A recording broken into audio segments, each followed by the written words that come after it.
Hello everyone and welcome back to the channel, and yes, we have another car, this time in the form of a 2004 Suzuki Ignis Sport 1.5 VVTi, and this is the hot hatch that nobody talks about. The most underrated hot hatch ever? Let's find out. The Matchbox car. There's these things are actually quite rare. I think there's, last check was 250 odd registered on the roads here in the UK. So it's cool to bring something like this to the channel that's not talked about. It's a recent acquisition. I just thought, why not? I couldn't turn it down. It's cool, it's quirky, it's different. I love all that. So I'll show you guys around. 2004 Suzuki Ignis Sport. So, as you can see, it's pretty small. The Suzuki Ignis has always been a bit of a funny shaped car, but this thing is definitely different. So it's rally inspired. So this was Suzuki's entry into the Junior Rally Series from 2003, hence the wider arches, rear discs. Designed to be super duper lightweight, this car, so it only weighs, I think it's 920 kilos, 1.5 engine. They are not powerful, they are not fast, but my God, they are fun. I think it boasts 110 brake horsepower, so it's definitely not going to set the tarmac on fire, but I've really bonded with this car. The old girl sits on some 15-inch lightweight wheels. We've just uprated the tyres, so we've got some brand new Nankangs on there, a little bit extra grip. Don't like the black wheels, don't like the yellow calipers, so that may change. But it is in keeping with a bit of the cool interior, which I'll show you in a second. The back box is probably going to go too, because this thing is pretty hideous. I don't mind the dual exit, but I just don't like the back box itself, so we're going to have to do something with that. But look at it, ladies and gents. The Ignis Sport. Bit of a spoiler on there to keep the back end down. It's a beautiful evening tonight, so I can't wait to take you guys out in it. For the minute, let's just take it in all its glory. So yeah, this is Suzuki's answer to the Junior Rally Series. And yeah, they came into production in 2003, so they brought out the Ignis Sport to rag around some rally roads. And that is exactly where it belongs, the B roads, the B road basher. We are surrounded by B roads tonight. We've got a beautiful sunset. So without further ado, I'm going to show you some quirks of the inside, and then I'm going to let the car do the talking. Sounds cringy, but you'll see what I mean. So, look at the Recaros. Fishnet headrests, Recaro seats. What is not to like? It is unbelievably simple in here. I remember an old Top Gear episode where they modified the Fiat Multipla into an OAP's car. And it reminds me of that. Simple switches, everything sort of does as it should do. No stereo, no need. We have white dials that rev up to 8. Yeah, the car really comes alive in between 4 and 5. So this is Suzuki's version of the VTEC from Honda. So around 4,000 to 5,000 revs, it really comes alive. And that's where we will make it sing this evening. So let's jump in, catch the sunset, show you what this beast's all about. Right, B roads.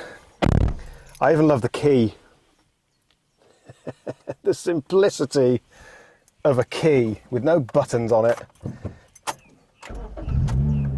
She's alive. It sounds like such a bigger engine than it is. It's got like a stainless back box, which I'm not a huge fan of, but it does sound quite good, I'm not going to lie. It's basically a rally car, so I am driving a rally car. Yeah, right, first gear. Oh, such a beast. She's a beast. Everything's very, very simple in here. There's no adjustment on the steering wheel, minimal adjustment in the seats, but I'm used to it now. The ride quality is pretty atrocious, but it's part of the quirks and the charm of this little thing.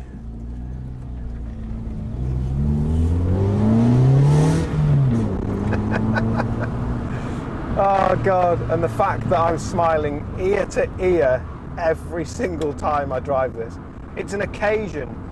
I've been daily driving this car for a good few weeks now since owning it, and it's been really good. It's fine on the motorway. It sits at about 3,500 revs at 70, so it does rev quite high. But this is where it belongs, the B roads. You deliberately get off the main roads to find roads like this in this car. It's like a homing pigeon for the B roads. Because it's so fun,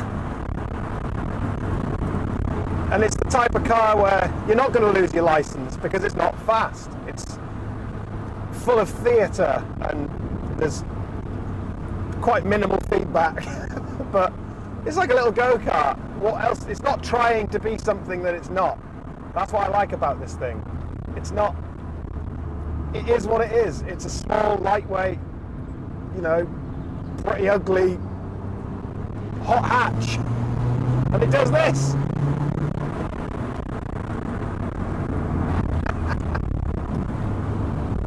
Little pops and bangs from the exhaust every now and then. This car takes me back to an era that I was never really a part of. I never really had a hot hatch when I was learning to drive or pass my test.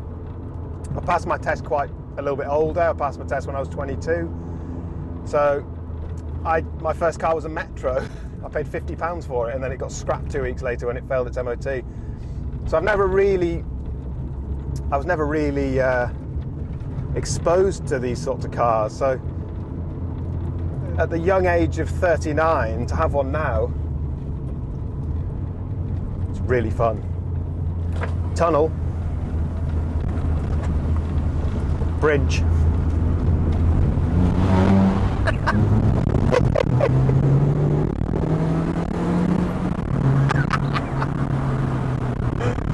Oh, that's what it's all about.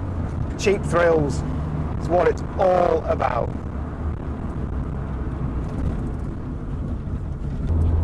The ride quality is not the best. I think it could do with a few quid spent on the suspension, maybe change the ride height a little bit so it doesn't roll as much, but it still grips quite well. New tyres on it, the Nankang tyres grip pretty well.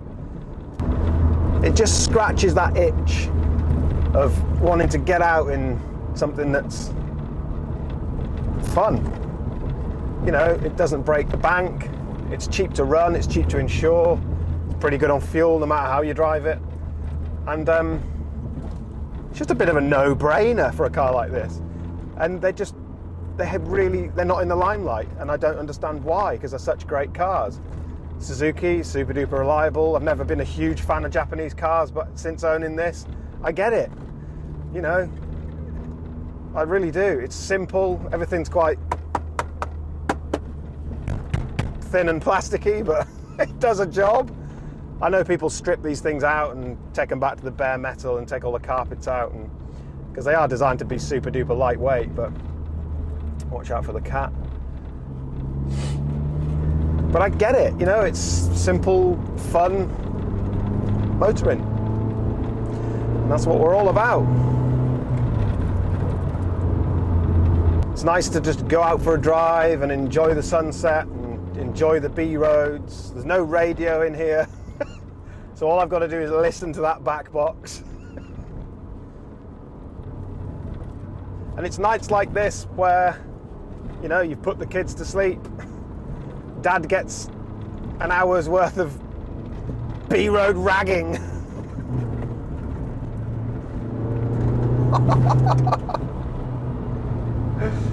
Oh my God. Right, let's go and hunt that sunset.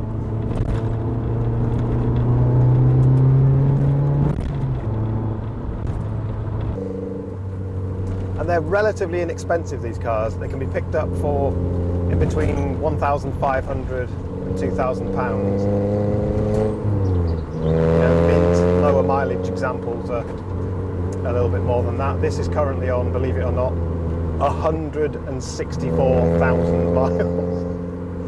Admittedly, it's had a second engine, so the engine's got 60,000 on it, but the rest of the car has 160,000 on it. And you would never know. The gear change is crisp.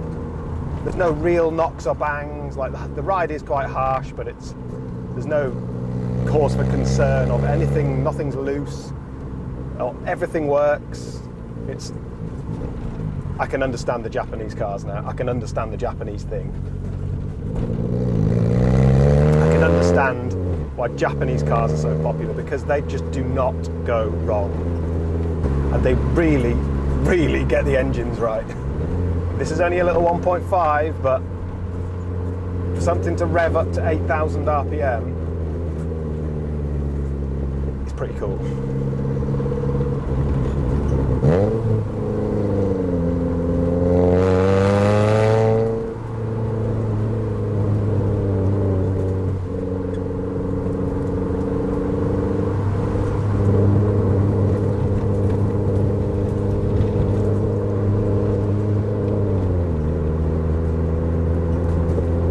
I'm a sucker for quirky, different cars. And the fact that you don't really see these around much, I think since owning this, I've not seen another one on the road.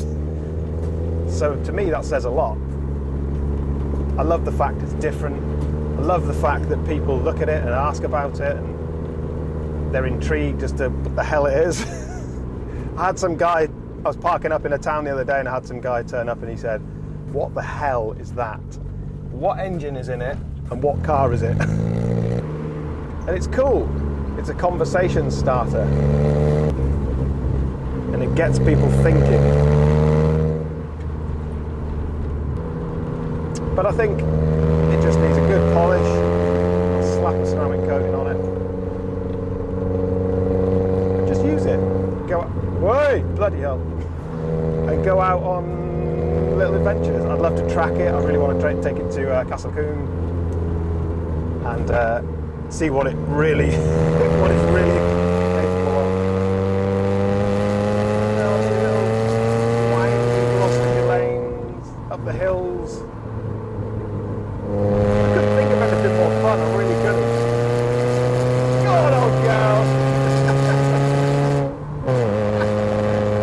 Oh God, for me this is what it's all about, everyone. This is what it's all about. Having a bit of fun. Something that doesn't break the bank.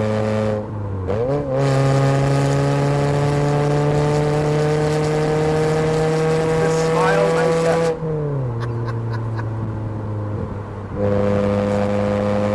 Oh, it's like a little go-kart, skipping its way around the lanes. I get the impression that it's a sort of little car that just wants to please you. Like one of those little dogs that just wants to impress. It's like that. It's exactly like that. It's snappy and you got to really fight it in some of the little corners. It's remarkable. I think I'll have third now, please. There we go. Ooh, lift off, it's just there. It just holds the power. Unreal levels of fun.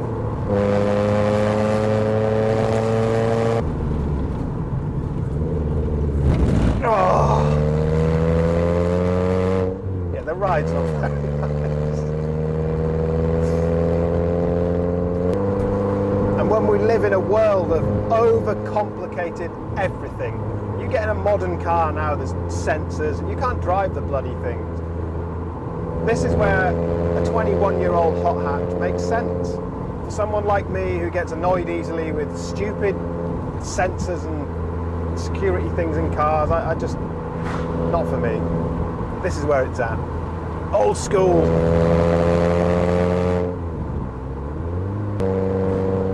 Right, let's catch that sunset. I can see it. Look at it. You just pick it up and put it in your pocket. It's so small. I think it's so cool. I hope you guys have enjoyed some B-road action with the latest acquisition, the Ignis Sport. What a weapon. The underrated weapon of the B-roads. Yeah, so let's bring this car to the limelight a little bit more, and let me know what you think in the comments below if you have one and if you've done anything to it to make it less crashy, a little bit quicker. But look at that sunset, what a beauty. Look at that, ladies and gents. What a sunset. Really, really enjoying this car. So yeah, I'm going to sign out. I'm going to love you and leave you. Hop back in the Ignis, do another route of the woods, head home. See you on the next one. Thanks so much for watching. Adios.